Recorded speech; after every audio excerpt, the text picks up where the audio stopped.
जो मानवीय क्या कहते हैं, द टेम्परमेंट्स, ह्यूमन टेम्परमेंट्स जो हैं, उसको डिवाइड कर दिया 4 वर्णों में, जिसमें सत्वगुण प्रधान है उसको कहते हैं ब्राह्मण। जो सत्वगुण और रजोगुण प्रधान है, इसमें रजोगुण सबसे ज्यादा है, फिर सत्वगुण सबसे उससे बाद में है, और फिर थोड़ा तमोगुण है, उसको कहते हैं क्षत्रिय। जिसमें रजोगुण बहुत ज्यादा है, फिर तमोगुण ज्यादा है, और फिर थोड़ा सत्वगुण है, उसको कहते हैं वैश्य। और जिसमें तमोगुण सबसे ज्यादा है, फिर थोड़ा रजोगुण और थोड़ा सा सत्वगुण, उसको कहते हैं शूद्र। सो ये टेम्परमेंट वाइज डिवीजन किया हुआ है। और आप देखेंगे कि पूरी सृष्टि में ये 4 प्रकार के ही लोग होते हैं। ये कौन है? ब्राह्मण जो है वो कौन है? वो है थिंकर, इनोवेटर, क्रिएटिव, जो सोच सकता है, जो धैर्य धारण करके सटलर चीज़ें कर सकता है, उसको कहते हैं ब्राह्मण। जो पॉलिसी मेकर्स होते हैं, डिसीजन मेकर्स होते हैं, so they do that type of subtle thinking and visionary work, तो वो ब्राह्मण है। फिर होते हैं क्षत्रिय, जो प्रोटेक्टर्स हैं, जो लीडर्स हैं, दे will protect, they will ensure कि भाई धर्म की स्थापना हो, अधर्म का पालन ना हो, और अलग अलग प्रकार की financial I mean physical security इत्यादि। सो दे आर द प्रोटेक्टर्स। फिर थर्ड है entrepreneurs, resource people who can generate even financial wealth and all other forms of resources. और लास्ट है जो शूद्र है, वो कौन है? सो जो स्किल्ड लेबर है, क्राफ्ट्समैन है, फार्मर है, who will actually apply the skill and create the production. अब किसी भी कंपनी में भी ये 4 तो चाहिए ही। ऐसा नहीं हो सकता कि केवल ब्राह्मणों से कंपनी चलेगी या केवल वैश्यों से कंपनी चलेगी। In every company we need all the 4। हमारे शरीर में भी ये 4 चीजें हैं, इसलिए कहते हैं ब्राह्मणों से मुखमासी। जो हेड है, which we use this as a symbol of thinking, क्योंकि ब्रेन इज हियर। देन जो हैंड्स हैं वो क्षत्रिय का सिंबल है, they will protect. Then we have the chest and this middle portion, तो वैश्य का प्रतीक है। Even food etcetera what we eat, all energy, everything is digested from here. And then feet are the symbol of the Shudra, because they will take us where ever we have to go. तो एक शरीर में भी ये सब है।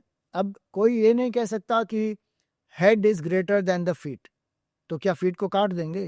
No, each part of the body is equally important and one will not work without the other. इसी तरह एक समाज में भी चारों वर्ण होते हैं, और ये वर्ण जो है वो गुण और कर्म के आधार पर होता है।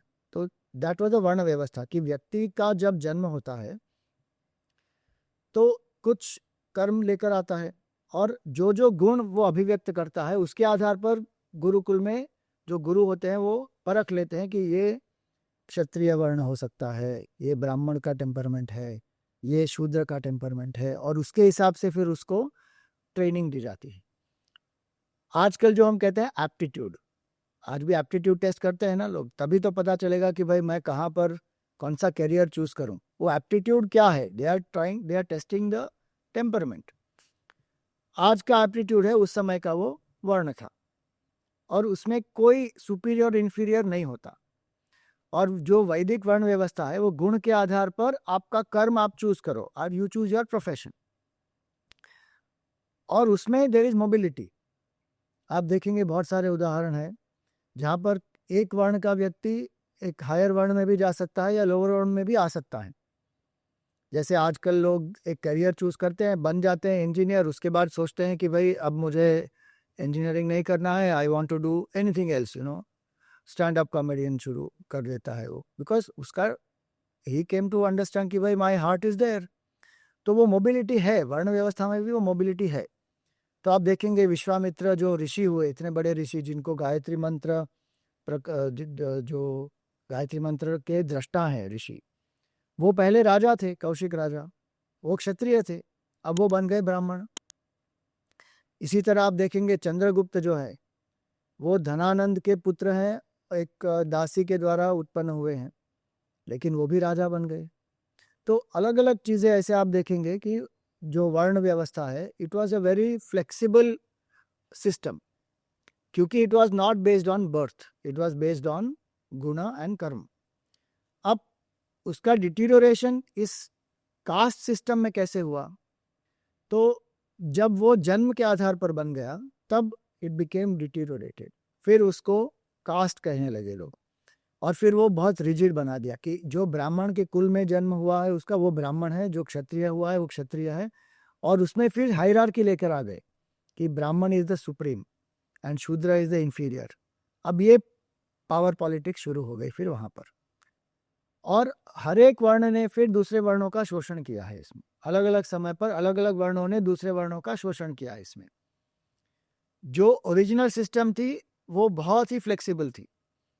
उसके बाद जब ये जन्म के आधार पर हुआ, और ब्रिटिश का भी बहुत हाथ है इसमें, क्योंकि उन्होंने ये rigid caste system, the word caste system is brought by them. हमारे यहाँ पर केवल वर्ण व्यवस्था थी, कास्ट तो था ही नहीं ऐसे. अब फिर वो सेंसस बनाया उन्होंने, कास्ट सिस्टम किया, उसमें फिर वो डिविजन्स करा दिए, फिर उसको रिजिड बना दिया एकदम, और फिर people also have started exploiting that. So that is how it has become caste today. Swami Chinmayananda ji actually कहते थे कि कास्ट शब्द अगर आप देखें, CAST, if you take its original meaning, this is also that 4 human molds में माइंड को cast किया है. सो जैसे कहते हैं ना, टू मेक अ मूर्ति, एक कास्ट बनती है ना, फिर उसमें प्लास्टर ऑफ पेरिस आप डालो, उसके बाद आयरन डालो, जो भी आप डालो, then the murti will get cast in that form.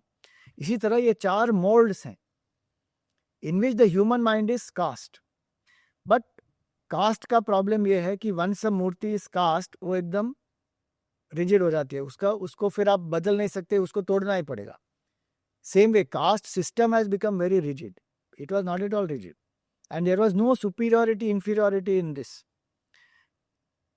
आप देखेंगे even in a employ, even in a company, जो बोर्ड ऑफ डायरेक्टर होगा उसकी सैलरी और जो क्लर्क और प्यून होगा उसकी सैलरी में फ़र्क तो होगा ना.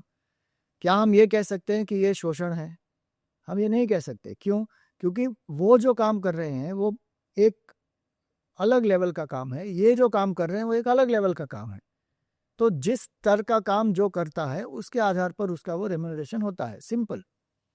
इसी तरह जो ब्राह्मण है is giving a direction and doing subtler things. So then Brahman is considered subtler, and a Shudra who is doing hard work, skilled labor, is that much more grosser compared to the Brahman. But in human treatment, they both are equal.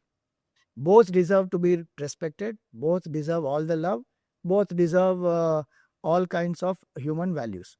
और आगे इसीलिए आप देखेंगे कि कृष्ण भगवान, जो भगवान स्वयं है, और वो एक क्षत्रिय भी हैं, यादवों के राजा हैं, लेकिन महाभारत युद्ध में वो क्या कर रहे हैं?